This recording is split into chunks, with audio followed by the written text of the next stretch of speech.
नमस्कार दोस्तों। आज मैं आपके लिए लेके आया हूँ भूगोल का एक प्रश्न। क्षोभ मंडल वायुमंडल की एक परत है और मौसम प्रक्रियाओं को निर्धारित करती है कैसे। तो प्रश्न ज्योग्राफी के क्लाइमेटोलॉजी से संबंधित है और प्रश्न थोड़ा सा ट्रिकी है, लेकिन हम इसको अपने तरीके से हल करने का प्रयास करेंगे। और प्रश्न की मांग है कि क्षोभ मंडल वायुमंडल की महत्वपूर्ण परत तो है, लेकिन ये मौसम संबंधी प्रक्रियाओं को कैसे निर्धारित करता है। जैसे कि आपने सुना होगा कि मौसम संबंधी जितनी प्रक्रियाएं हैं वो क्षोभ मंडल के अंदर ही उत्पन्न होती हैं। समताप मंडल जो क्षोभ मंडल के बाद की परत है, एक बहुत ही शांत और अ, वायु परिवहन के लिए सबसे महत्वपूर्ण परत है। तो आइए हम क्षोभ मंडल के ऊपर चर्चा करते हैं और इस प्रश्न को हल करते हैं। तो सबसे पहले हम भाई क्षोभ मंडल का एक छोटा सा परिचय देंगे कि क्षोभ मंडल क्या है और यह महत्वपूर्ण कैसे है, क्यों है। तो चलिए स्टार्ट करते हैं। तो सॉरी, क्षोभ मंडल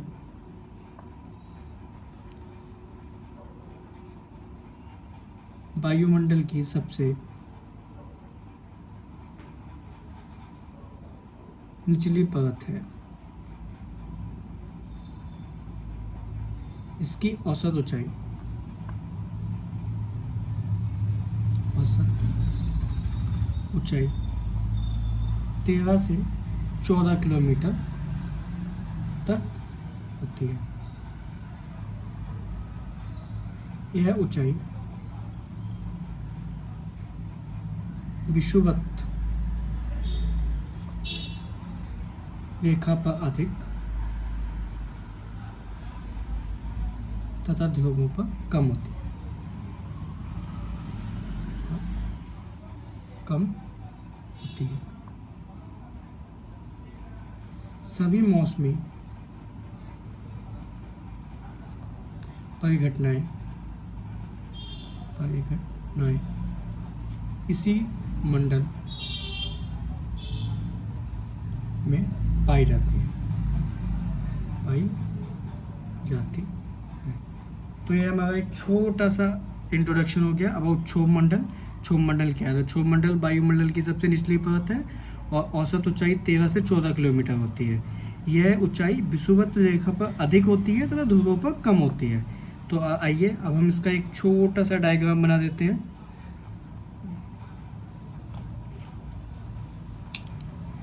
तो एक छोटा सा डायग्राम बनाएंगे, ज़्यादा बड़ा नहीं।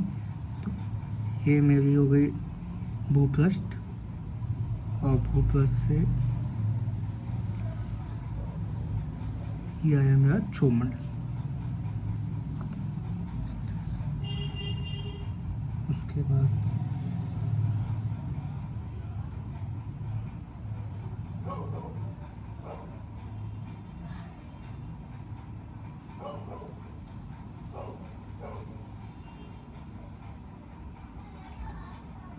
ओपन रखिए। तो ये हो गई मेरा क्षोभ मंडल। क्षोभ मंडल, समताप मंडल, समताप मंडल, मध्य मंडल, मध्य मंडल, आयन मंडल,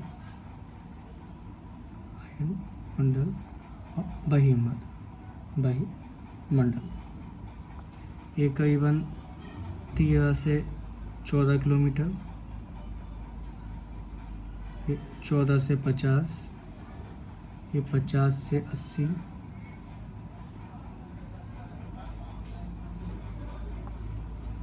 ये 80 से 400 और ये 400 से इन्फिनाइट तक, अनंत काल तक। इसलिए हमने इसको ओपन रखा। तो ये छोटा सा हो गया वायुमंडल की बातें। चलिए अब आते हैं प्रश्न की मेन बॉडी या मुख्य मांग पे। मुख्य मांग क्या है कि क्षोभ मंडल में मौसम संबंधी प्रक्रियाएं। तो मौसम संबंधी प्रक्रिया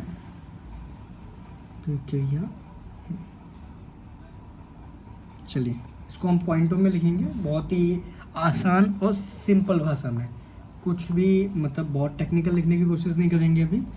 तो सबसे पहले है भूपृष्ठ, भूपृष्ठ पर तापमान का वितरण असमान होने के कारण तापीय असंतुलन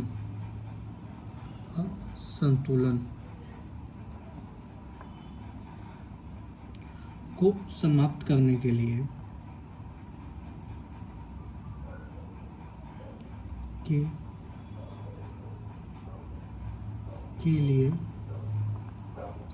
इस मंडल यानी कि क्षोभ मंडल में बड़े पैमाने पर ऊष्मा का आदान प्रदान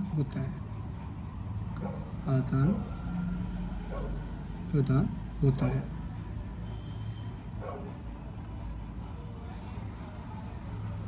इससे मौसम संबंधी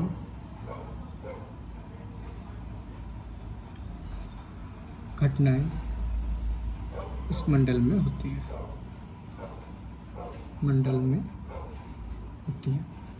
तो पहला पॉइंट हो गया। तथा इसे विक्षुब्ध मंडल भी कहते हैं।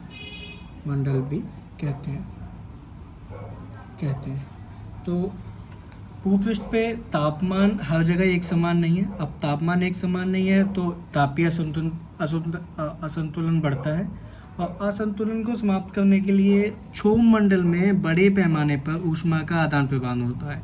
मतलब परावर्ती किरणें जो वापस जाती हैं वो जाके क्षोभ मंडल को गर्म करती हैं, जिससे क्षोभ मंडल में बहुत सारी मौसमी घटनाएं जन्म लेती हैं। तो दूसरा पॉइंट हमारा होगा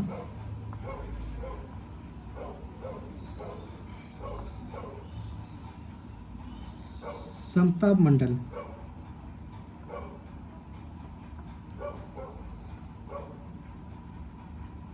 ऊपरमुखी पवनों के लिए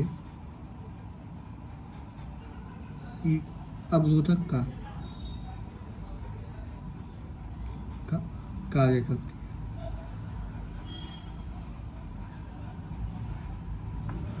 तो क्या होता है कि जितनी भी संवहन धाराएं होती हैं वो क्षोभ मंडल में जाती हैं, और क्षोभ मंडल में से जब ऊपर जाने की कोशिश करती हैं तो समताप मंडल, जहाँ तापमान बढ़ता है, ऊंचाई के साथ तापमान बढ़ रहा है, वो उन पवनों को ऊपर नहीं जाने देता, वो उनको वहीं रोक देता है, और ये सारी पवनें क्षोभ मंडल में इकट्ठा होकर क्षोभ मंडल के अंदर आपकी मौसमी परिघटनाओं को जन्म देती हैं। तो हम लिखेंगे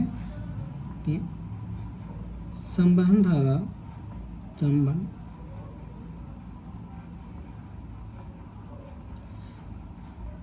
धाराएं इस क्षोभ मंडल में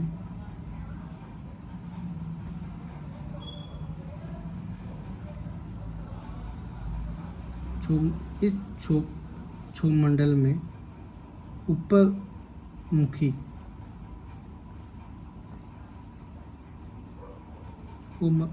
रूप में प्रवेश करती हैं।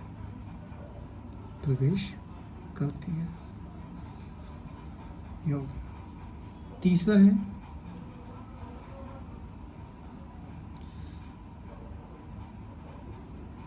क्षोभ मंडल में ऊंचाई के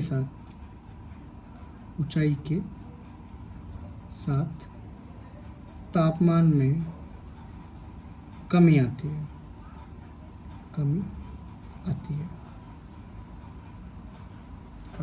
है, जो इस मंडल में जल वाष्प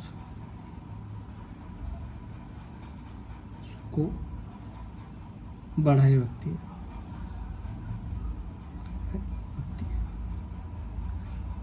चौथा, जल बाष्पित होकर इस मंडल में तापमान की कमी के कारण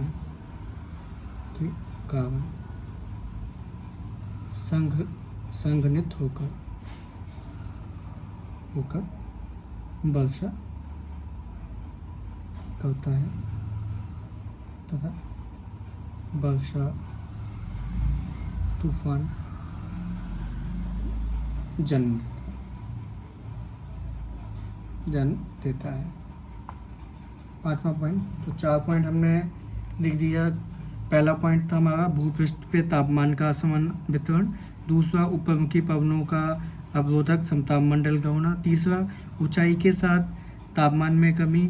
चौथा, जल का वाष्पित होकर होना। अब 5 हम करीबन 5 पॉइंट लिखेंगे, ठीक है। उसके बाद हम इसमें एक निष्कर्ष लिखेंगे, या निष्कर्ष नहीं लिखेंगे तब भी चलेगा।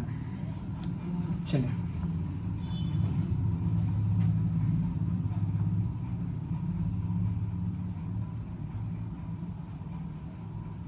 जल का इस परत में वाष्पित होकर पहुंचना तथा इस परत के माध्यम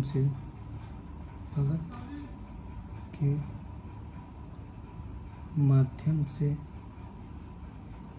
अन्य जगहों पर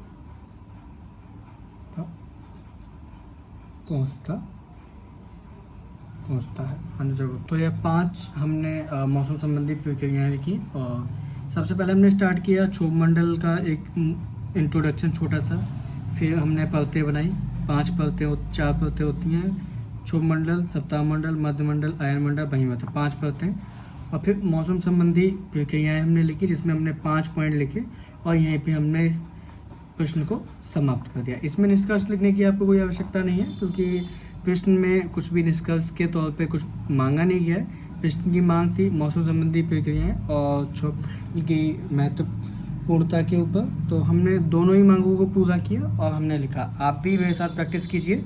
कल मिलते हैं एक नए प्रश्न के साथ, ज्योग्राफी और पॉलिटी के एक नए क्वेश्चन के साथ। तो धन्यवाद दोस्तों, सब्सक्राइब कीजिए, शेयर कीजिए अपने दोस्तों के साथ।